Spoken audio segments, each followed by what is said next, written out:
Hello, my name is Irv Kagi. I'm president of Transor Filter, and welcome to another episode of Then and Now, a program where we visit current Transor customers to find out how their life has changed before and after the installation of a Transor system. Today we're visiting one of our key customers, Garr Tool in Alma, Michigan.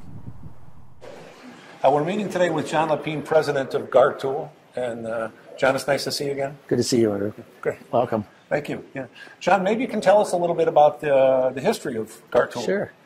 Garr Tool was started in 1944 by my father, who lived in Saginaw at the time, and he had been working for a competitor for several years and decided to be on his own and started this business in his garage with one machine and one man, and eventually grew enough that he wanted to relocate to Alma to get a little more space, and so relocated to Alma, Michigan in 1949. So started there. Okay. Yeah. And now, so I mean, 1949 to present, the company's certainly grown. How big are you now? How many people? Well, we have 135 people and about 180,000 square feet in this facility. Okay. And I've been the president since about 1981. So quite a bit of growth in the late 80s and into the 90s. Well, you've got a special place, John. There's no question about it. Thank you. You know, we've always enjoyed working with the people from Garr Tool. We're anxious to see it again today and revisit and see the changes. Thank you. We're happy to have you here. And in order to help that out, I think I'd like to introduce you to one of our supervisors, Scott Connor. He's been handling a lot of the things that you're selling and a lot of the machines and repair. And so I think he'd be an ideal person to show you through. Perfect, John. Thanks very much. You bet. Thank you. We're meeting today with Scott Connor, who's a production supervisor here at Garr Tool. Thanks for meeting with us today, Scott. You're welcome. Yeah. I understand that although the company has really grown here at Garr Tool, that you are one of the people that's been with them for a long period of time. Yep, going on 29 years. Not many people can say that anymore. Okay. Have you seen many changes that have taken place in the company over all those years? Yes, quite a few, mainly in the machinery and types of tools that we're doing. So if you've been here 29 years, I mean, actually Transor was introduced to Garr Tool back in 2000, so that's about 13 years ago. You were here actually then involved with producing the tools prior to the Transor coming on board. Yep, yeah, I've been in production end for most of my career here, and we back then we had different filtration than what we, other than the train. Okay, and what sort of filters did you have back then?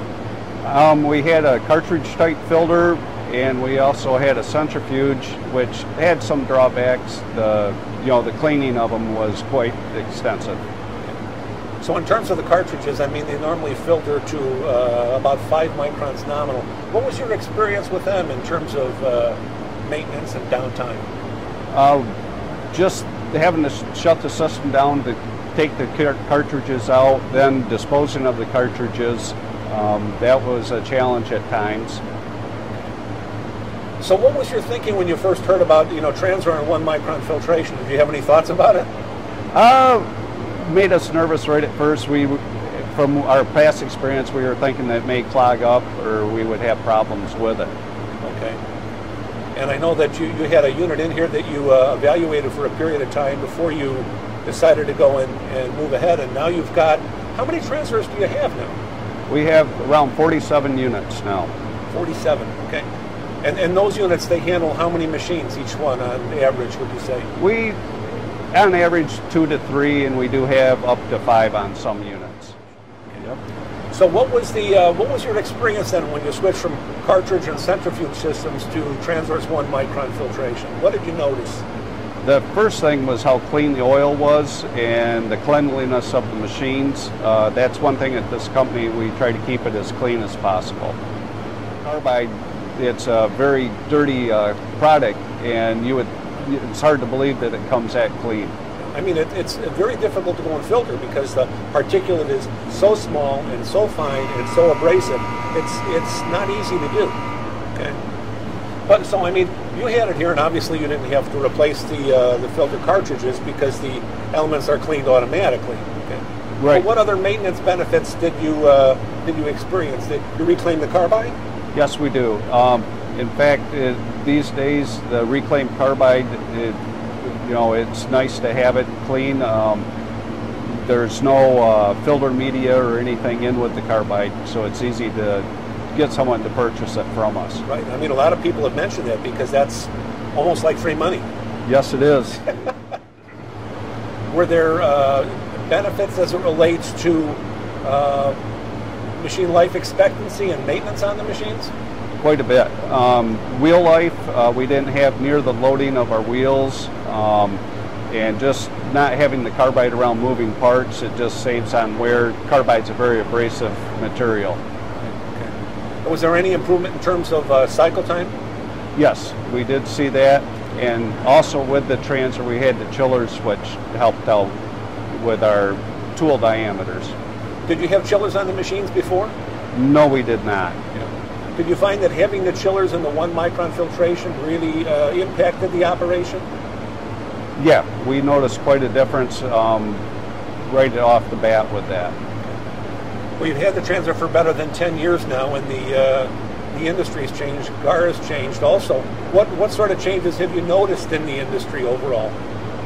A lot more high-performance type tools. The customers expecting tighter tolerances, repeatability in our tools, and just overall quality. They expect more now. And you had mentioned also that you purchased a number of machines that are fully automated machines. Maybe you want to talk about that a little bit. Yeah, we have some now with FANUC robots to change the wheels. Pretty much all of our production now, we have robots on our machines so we can run lights out between shifts. So Scott, you mentioned about lights out and untended machining. Is there a maybe you can tell us a little bit about that? Is there a particular tool or group of tools you like to run, and on which machine would you run it on then? Actually, we don't have any particular tools. All of our tools we can run. We have loaders on all of our automatic grinders, and with those we have multiple wheels on our machines, so we can run lights out. A lot of times between shifts we'll load them up. They'll run until the next shift shows up, and a lot of times we can load in up to 70 tools and then make periodic checks throughout the night or day and run them that way, which saves on setup time. Okay, sure. I noticed, Scott, as we're walking through the plant, that it seems as though we have maybe 3 separate divisions within the plant, if you will. Maybe you can tell us a little bit about those? Yeah, we try to separate it so that we run certain groups of tools in certain departments so we can specialize more. We have our welder department where we usually run from 1/2 inch diameter up to 1 1/4 inch diameter. And within that, we run lights out in between shifts. And then in our roll-o-matic department, we do our smaller tools, probably from the 20 thousandths up to the 1/2 inch diameter. And with that, that's also a lights out department that we run between shifts. And then we have some Anka grinders that we do a lot of our resharpening and small lot tools. And with those, we also have loaders on that we can run in between shifts. Yeah, nowadays we can actually alter our helix angle throughout the tool. We can stagger our indexing, which takes some of the harmonics out when our customer uses it. And the radiuses, we can hold a lot tighter now to the customer specifications. And from when I first started, we just did basic 4-flute, 2-flute tools, where now we're multiple flutes and different. The biggest thing I think lately has been the multiple helixes, being able to change a helix within a flute. Okay. And has Transor played a role in terms of allowing you to have this capability to produce these tools, to have this production rate and the high quality aspect of it? Yes, because when we have the different unequal indexing, you have different amounts of flute that you're removing in the process, and having the wheels stay clean and the temperature allows us to have different style of flutes on the same tool.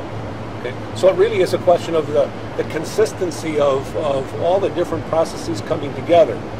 Correct. You have to have all your variables stay the same to be able to produce a good quality tool. Right. Okay.